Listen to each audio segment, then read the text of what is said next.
For over a decade, Prototype has existed in almost a strange limbo.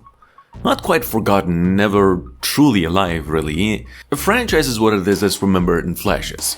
Sprinting up skyscrapers, diving off the rooftops, consuming enemies mid-battle, turning your own body into a weapon of mass destruction. It wasn't clean, of course. It wasn't subtle either. But it was pure power fantasy, and for a brief moment in gaming history, it kind of felt untouchable. Then, just as suddenly, it vanished. A Prototype 2 launched in 2012. Radical Entertainment, the studio behind the series, was quietly folded into Activision's machine. The official reason also was quite simple but brutal. The series did not find a broad commercial audience.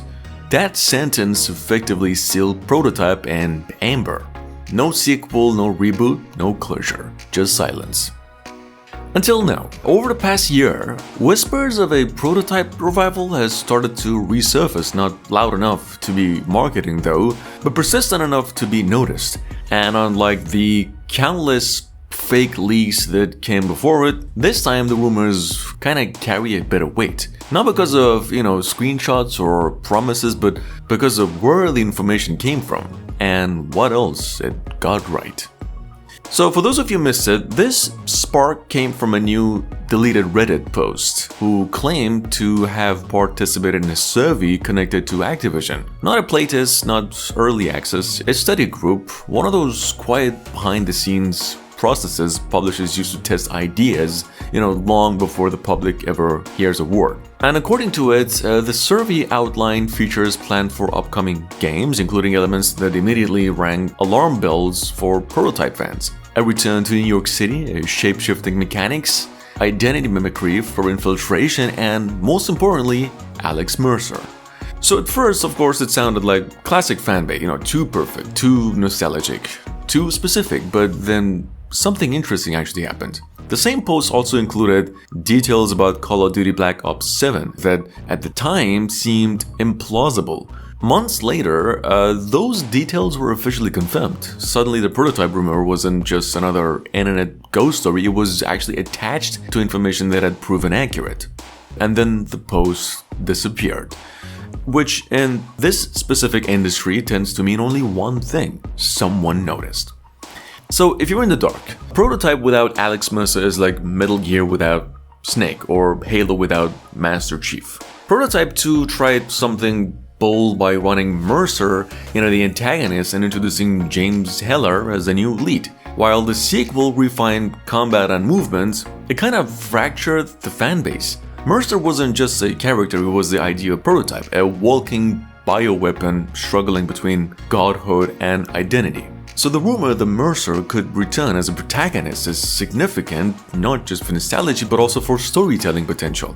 Mercer is one of the gaming's rare anti-heroes who genuinely earned its moral ambiguity. He is not trying to save the world per se, he's trying to understand what he is and whether that still leaves any room for choice. All that being said, in a modern gaming landscape obsessed with player agency and consequences, you see Mercer suddenly feels relevant again. One of the most consistent elements across the leaks is the return to New York City, not just a backdrop, but as a system. The original Prototype treated the city like a vertical playground. Buildings weren't obstacles, they were launch pads. Streets weren't really paths, they were impact zones. So you see, if the rumors are accurate, Prototype 3 wouldn't just recreate New York, it would reimagine it. Enhanced traversal, denser crowd, smarter AI, a city designed to support both all-out destruction and of course careful infiltration, which was what the Prototype series is known for. And the mention of identity mimicry is especially interesting. Disguising yourself as enemies, blending into restricted zones, choosing stealth over spectacle, it really suggests a Prototype that isn't just louder, but deeper. Less smash everything, more decide how, you want to break the system. All that being said, timing matters, and Prototype's resurgence couldn't be happening at a more interesting moment. Microsoft now owns Activision Blizzard, and Xbox leadership, particularly Phil Spencer, has been vocal about revisiting legacy IPs, not rebooting everything into safe, sanitized experiences, but giving cult classics a second chance with modern budgets and some longer creativity. Prototype really fits that strategy almost perfectly. Like, it's not competing with Spider-Man by being wholesome or heroic. It's the opposite. You see, it's darker, meaner, more aggressive, a superhero game without the cape or the moral safety net. As an Xbox exclusive, Prototype could become something it never really was before. Strategically valuable, not just commercially risky. Adding fuel to that specific fire, the original Prototype games recently received unexpected updates on Steam. Minor on the surface, but of course fans have noticed changes in the credits. New studios, new contributors, iRing Galaxy, a team known for remasters and technical support, kind of suddenly appearing where it hadn't before. Now, here's the thing. Is it proof of a remake or remaster? No, but it's definitely strange. And in an industry where nothing really happens by accident, strange is worth paying attention to right now. Combine that with earlier playtester rumors, the surfacing of Radical Entertainment's work in Activision documentation, and the growing chatter across multiple outlets, and suddenly Prototype doesn't even feel dead anymore. It feels, if anything, quite dormant. Here's a more important question: why Prototype still works in 2026 if it did? The uncomfortable truth is that Prototype didn't fail because it was bad, it failed because it arrived before the industry knew how to sell it. Games like Baldur's Gate 3, Tears of the Kingdom, Elden Ring have proven the depth and player freedom aren't niche, they're actually expected. Prototype was doing that in 2009, just without the language to explain it. So a modern Prototype could lean into that legacy just instead of hiding from it. More simulation, more consequences, less hand-holding, a world that reacts, not just explodes. Still just a rumor, but not an empty one. For longtime fans, the idea of Prototype returning isn't just about nostalgia, you see, it's about unfinished business. The series was never given the space to evolve, only the chance to survive.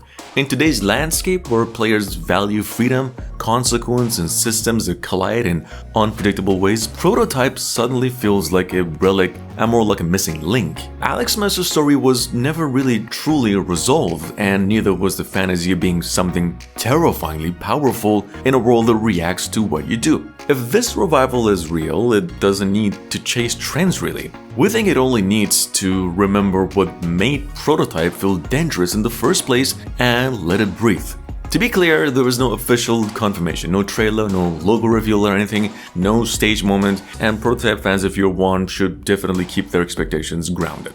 But this rumor is different. It's tied to verified information, it aligns with Microsoft's current strategy, it matches industry trends, and it answers the question players have been asking quietly for years.